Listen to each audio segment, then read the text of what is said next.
In this chapter, the time frame we're looking at is when the first permanent English settlement made it to Jamestown, Virginia in 1607, Louis VIII becoming the King of France,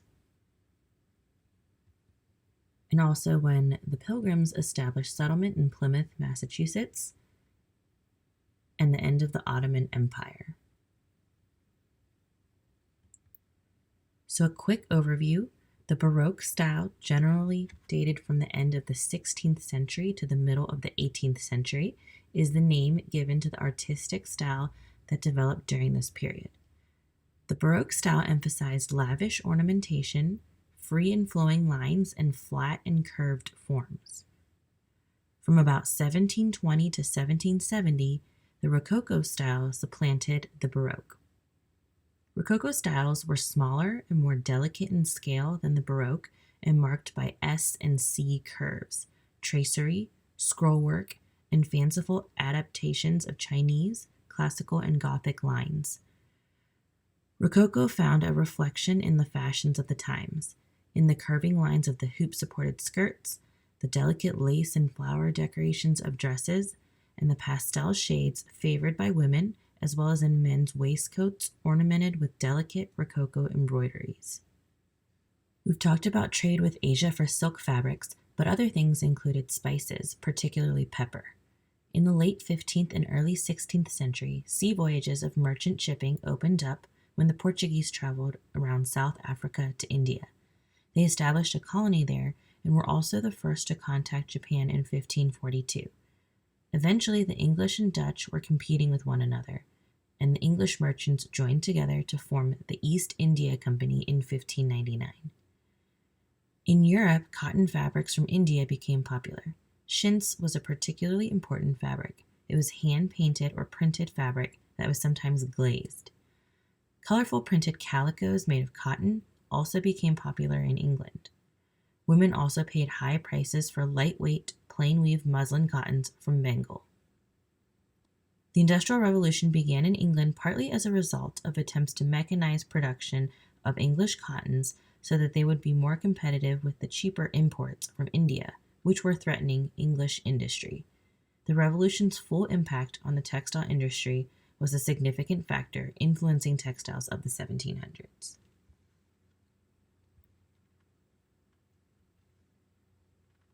In France, King Louis XIV, pictured on the right, in his royal robes, dominated the Baroque period. There's a bit of history I'll let you read about in your book, but the important thing to note is that Louis XIV set the style for absolute monarchy, which was copied throughout Europe. While the French king grew more powerful, the English monarchy across the Channel was in difficulty. James VI of Scotland, who was the cousin of Queen Elizabeth I, was crowned James I of Great Britain upon her death.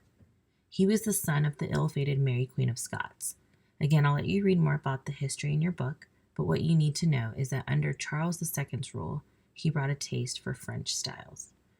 As we know, dress is often used to communicate social status in obvious as well as subtle ways. In a society in which social classes are well defined, customs relating to dress are frequently a visible symbol of one's rank. So take some time to read about the social life during the 17th century.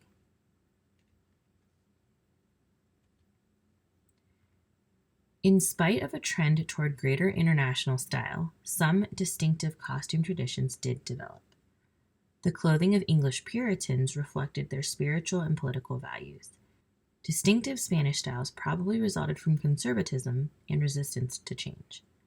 Puritan dress is often described as sad-colored or drab. Wealthy Puritans wore clothing of fine quality that was more restrained in decor and color. The other group in England were the Cavaliers or Royalists, who were more lavishly dressed. They wore high-crowned, narrower-brimmed hats, and the Puritans brought their styles with them to New England. Although Spain has been the major fashion leader of Western Europe during the latter half of the 16th century, by the beginning of the 17th century, Spanish styles were beginning to lag behind those other countries. The Spanish were generally more conservative than other nations, and this conservatism prolonged styles such as the ruff and the Spanish farthingale, or the vertigado, if you remember from our last lecture, even when the rest of Europe had already stopped wearing them. The Spanish mantilla, the veil covering the hair that is now associated with traditional Spanish costume, is a smaller version of the mantle worn by women during the medieval period, carried over into later times. Tradition regulated the length of the veil according to the status of the woman, as widow, married, or unmarried. Unmarried girls were expected to cover their face when outside of the house. A notable Spanish costume practice of the 17th century is the belated adoption of a style somewhat similar to the wide French farthingale. Obsolete in the rest of Europe after the second decade of the 17th century, wealthy Spanish women took up the style only around the mid-1600s. The Spanish called the style the guardainfante. Here's a picture of the guardainfante in the right corner. The skirt was more oval than the French farthingale, with greater width from side to side. The bodice had a long, wide basque, which is an extension of the bodice below the waistline, and that extended down over the top of the wide skirt. The bodice shoulder line was usually horizontal. And so this is a princess dressed in Spanish court style called the guardainfante. Gradual improvements in machinery were made. Elaborately figured silk fabrics were woven on a draw loom, which required a small girl or boy to sit on top and manually raise and lower sets of yarns according to instructions from the weaver in order to create a pattern. And I'll show you pictures of that next. Sources of evidence of historic costume come from painted portraits and drawings of actual individuals and paintings and drawings of scenes of everyday life. So they believe that the draw loom originated in China, but this is a drawing of a draw loom, and again, elaborately figured silk fabrics were made on here, and it did require a small child, a small girl or boy, to sit on top, and they would physically raise and lower sets of yarns according to the instructions of the weaver in order to create that pattern. So you can see how large it is. Here's a modern day photo of one, but again, requiring a person to sit here and manually raise and lower the yarns as the weaver instructs. Men's costume in the first 2 decades of the century retained the major elements characteristic of costume of the latter part of the 1500s.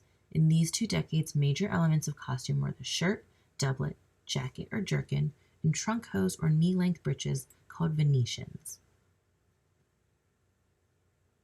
From 1625 to 1650, the shirt was less of an undergarment, and it was cut very full, made of white linen, and had a flat collar called a falling band, as pictured here.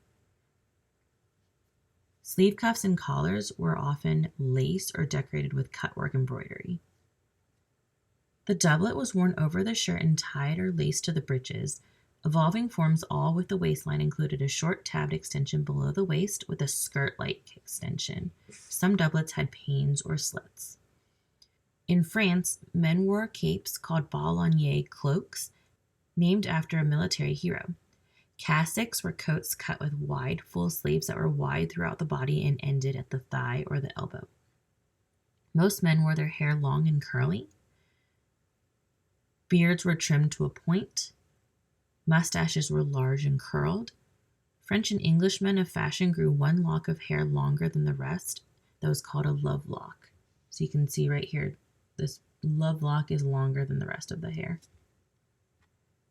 Both shoes and boots had high heels and straight soles without differentiating left or right. So some boots and shoes had slap soles, which were a flat sole attached only at the front, not at the heel. So these would slap the ground as the wearer walked, and that's where they got the name. They were meant to keep the heel from sinking into soft ground.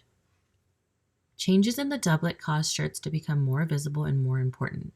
Collars or bands were either a part of the shirt or a separate piece. These enlarged at the front to form a bib-like, often lace-trimmed construction.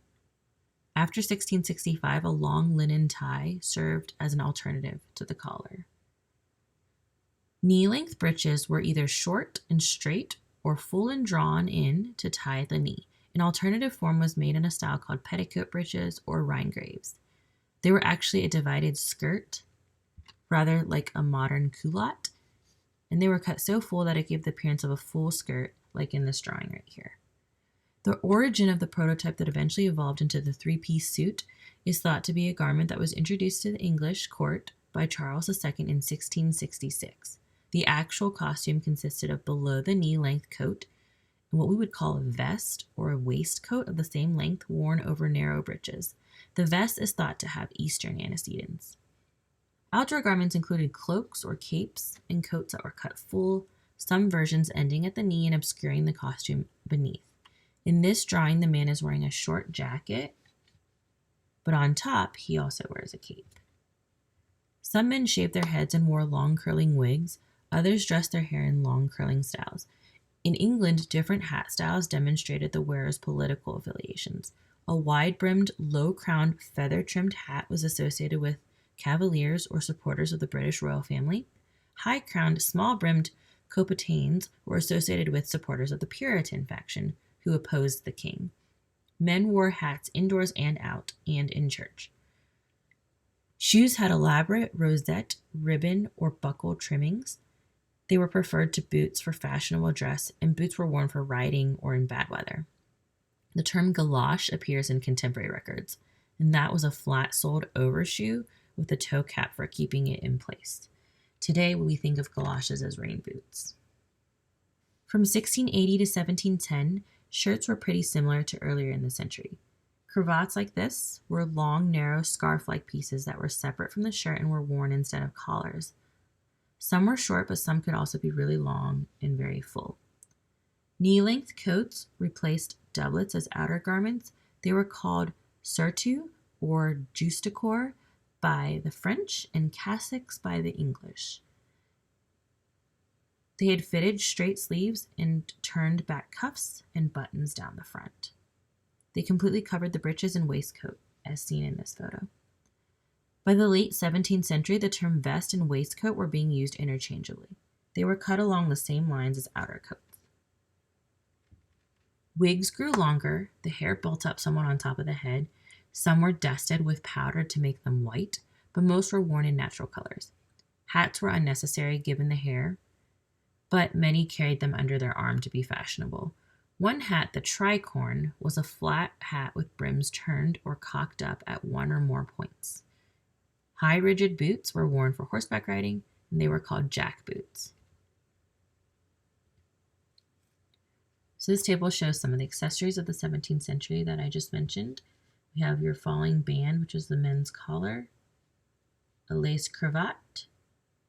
This would be a cavalier-style man's hat, and then this would be the more Puritan Copeton-style hat. So these supported the royal monarchy, the king, and these opposed the king, the Puritans versus the Cavaliers. We have a boot here with the slap sole, which is detached, and then a jack boot, a mule-styled shoe called a pantoffel, which I'll talk about later. We have the headdress, a child's protective head covering called a pudding, a fan, and then a woman's mask for outdoors when worn with a hood. So now let's look at women's costume of the 17th century. Skirts were separate garments worn under gowns, visible at the front when gowns were open or seen when the outer skirts were carried up over the arm. The outer layer was called modeste by the French, and the under layer was called the secret. There's also a type of sleeve during the period called virago sleeves, and they were pained and tied into a series of puffs.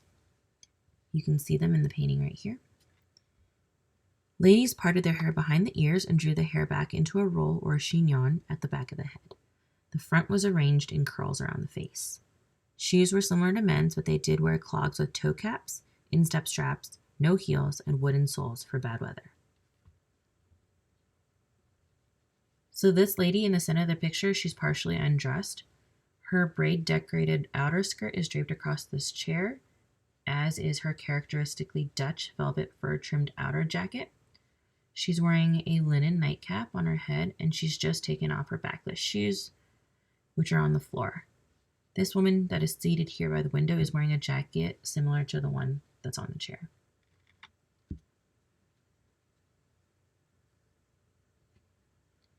During this time, the silhouette and shaping of women's gowns changed somewhat. Bodices lengthened and narrowed, becoming long-waisted and more slender with an extended V-shaped point at the front. Heavy satin fabrics seem to have been fashionable for formal dresses. Frequently edged by a wide lace collar or band of linen called a whisk, necks tended to be long, wide, and horizontal or oval in shape. A new construction for women's dresses appeared. Instead of cutting the bodice and skirt as separate pieces that were sewn together, a bodice and skirt were cut in one length from shoulder to hem. The shaping of this garment, called a mantua or manto, is thought to derive from the construction of Middle Eastern robes that were imported into Europe. Hair was built up on top of the head with long curls at the back and sides. On top of the hair, women placed a device made of a series of ruffles held in place with wire supports and known as the fontage in France and the commode in England and the American colonies. Shoes became more pointed at the front, and heels became higher and narrower. Shoemakers used brocades and decorated leathers for fashionable shoes. Men used buckles to close them, and women used ties because the buckles would catch on their dresses. Pantoffel were heelless slippers or mules that became fashionable toward the end of the period.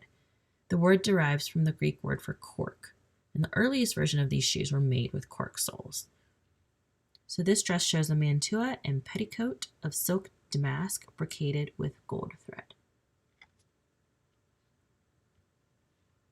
So I'm going to have you read more about accessories in your book, but here are just some of the details. A few things I will touch on, though, are jewelry. Some men wore neck chains, pendants, lockets, and rings, and even earrings during the first part of the century. Women wore necklaces, bracelets, earrings, and rings. They also placed mirrors and pomander balls around their waists or chains. Pomander balls were small balls of perfume enclosed in decorated perforated boxes that might be shaped like an apple. The French word pomme means apple. Patches were small fabric shapes glued to the face to cover imperfections or skin blemishes, kind of like a modern-day concealer. Ladies wore night masks to protect and soften the skin and remove wrinkles. Women also placed plumpers, small bags of wax, in the cheeks to give the face a fashionably rounded shape. For an infant in the 17th century, a layette would have consisted of swaddling bands, bibs, caps called biggins, shirts, mittens, and sleeves, and what the English called tailclouts or nappies, and what we would call diapers. A layette just means a set of infant clothes, including accessories. And so that was what was included for these infants. Infants were swaddled for the first 2 to 3 months, tightly wrapped in bands of linen that inhibited movement, much like what's still done today with swaddling blankets. Christenings were a major occasion in the baby's first year of life. Christening robes and accessories differed little from those of later centuries. Charles I of England's christening clothes, which have been preserved, consisted of undershirts open at the front, enclosed by small cross tabs, binders from the stomach, bibs, a small cap, and a long embroidered christening gown. I have an article on the history of the royal christening gown that's in Blackboard that you can go take a look at. Infants that were unable to walk wore long gowns called carrying frocks. Children old enough to walk wore shorter dresses called going frocks. Paintings often depicted small pieces of coral mounted in silver or gold and suspended around the necks of infants and very young children. From as early as the Roman era, coral has been thought to ward off evil, but it also provided a cool, hard surface for babies to bite on to relieve the pain of teething. This is similar to the amber necklaces that people use for teething babies today.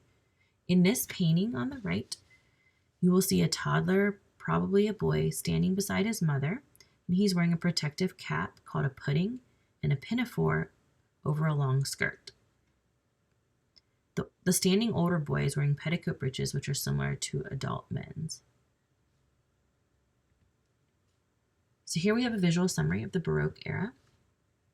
We have a man 1600 to 1620 wearing short, wide trunk hose.